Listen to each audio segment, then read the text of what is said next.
natin ilang minuto to dito. Sa timog na tulad sa HB La Costa Street, pagkatapos ng Pinunong Metro, ito sa kanan papunta sa Ayala Avenue.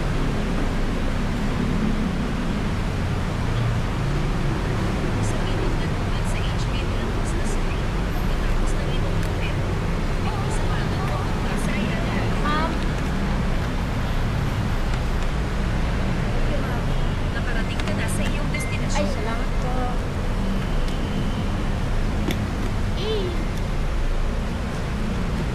Buta na guys. Buta na tayo. Buta.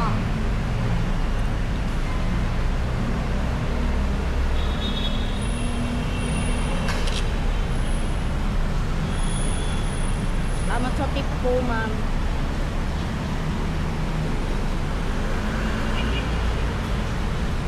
Di tayo pa uwi.